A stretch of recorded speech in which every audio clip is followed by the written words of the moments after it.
बना। परिवार तो बिहार होना चाहिए। जब आप उप मुख्यमंत्री की कुर्सी पर बैठेंगे तो आपका पूरा बिहार परिवार है होगा। ना, उसमें कहा हम ना बोल रहे हैं। तो फिर कभी हमने बोला है कि बिहार में तो वो सोच मुझे दिखेगी तब मैंने आपको दो वोट दिन में दूंगी। मेरा गाना सॉन्ग जो है वो रिलीज होने के लिए जा रहा है और मैं चाहूंगा कि उसको आप लोग भी सुनिएगा। आप सुना दीजिए। उसमें पूरा बिहार का बेटा है सन ऑफ मल्ला, ठीक है।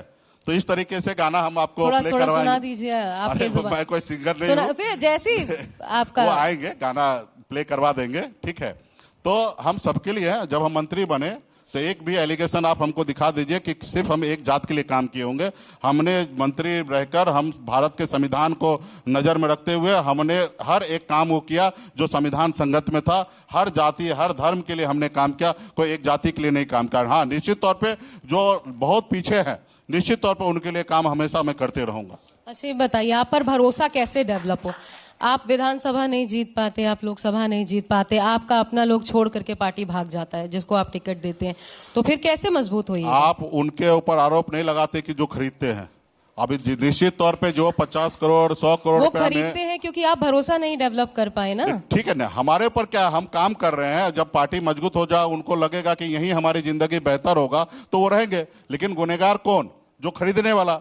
मारने वाला से ज्यादा मरवाने वाला ना गुनेगार होता है। किसी का हत्या कराना वो ज्यादा गुनेगार होता है। हत्या तो किसी मजबूरी में भी जाके कोई कर देगा, उनके घर में मुसीबत है, मजबूरी है, 5 लाख रुपए चाहिए, बंदूक उठा के किसी को जाकर हत्या कर देगा। लेकिन सबसे ज्यादा जो है गुनेगार वो हो जो किसी का हत्या करा रहा है। तो आज गुनेगार कौन होगा? जो लोकतंत्र को खत्म कर रहा है, किसी का विधायक को, किसी का सरकार को गिराकर वो खरीदने का काम कर रहा है, वो गुनेगार है ना। अभी एक एफिडेविट भरवाइएगा का, जैसा गोवा में अरविंद केजरीवाल ने किया कि अगर जीते तो छोड़ के जाएगा नहीं पार्टी। आप भी सोच रहे हैं बिहार में? नहीं, ये लोकतंत्र पे हमको हमारे कार्यकर्ता पे भरोसा है।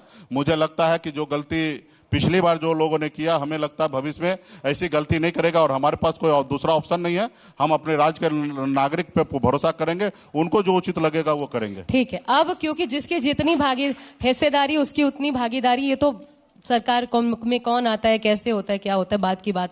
लेकिन अभी वो भागीदारी और वो हिस्सेदारी महागठबंधन के भीतर क्या आपके लिए तय है कि 37 है तो उतनी ही भागीदारी आपको मिलेगी? हाँ, निश्चित तौर पे हमारे पार्टी में हमने घोषणा किया है कि हमको जितना भी सीट प्राप्त होगा उसमें 37% अति पिछड़ा को हम टिकट देंगे, 15% हम एससी भाई को देंगे और ये हम 50% आरक्षण जो सीट है ना, हम एससी एसटी और अति पिछड़ा को टिकट देने वाले हैं। ये हमने पार्टी में सुनिश्चित कर दिया है। और आपको 37% सीट महागठबंधन देने को तैयार। आपके लिए सम्मानजनक सीट कितनी है? हमारे जो पार्टी का जनाधार है, ताकत है, उन अनुकूल में वीआईपी पार्टी को सम्मानजनक सीट प्राप्त होगा। क्योंकि देखिए ये 243 सीट है, 243 सब पार्टी स्वतंत्र है चुनाव लड़ने के लिए 243। लेकिन हम लोग गठबंधन इसलिए करते हैं कि अकेले जब चुनाव लड़ेंगे तो हमारा रिजल्ट 0 होगा।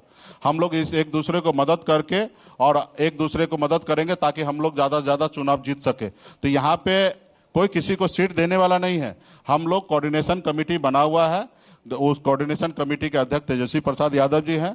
वहां पे बैठकर सब लोग तय कर लेंगे कौन पार्टी कितना लड़ेंगे और जो पार्टी जितना तय हो जाएगा उतने पार्टी पे एक दूसरे को हम लोग मदद करके चुनाव जीतेंगे। अभी अंदर खाने ये तय भी नहीं हुआ है।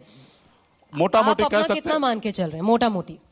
देखिए, हमारे जो जनाधार है, जिस हिसाब से कार्यकर्ता है, जिस हिसाब से हमने मेहनत किया, उस हिसाब से 60 सीट का मार्च महीने में हमने घोषणा किया है कि हमारी पार्टी आने वाला समय में 60 सीट पर लड़ेंगे। डिप्टी सीएम वीआईपी पार्टी का होगा। तो 60 आपका, 70 कांग्रेस का, फिर 113 बचा। हाँ, उसमें तो झामुमो को भी हमारी डिमांड है, हमारा सोच है, हमारे पार्टी का ब्लूप्रिंट है कि यहाँ तक जाएंगे।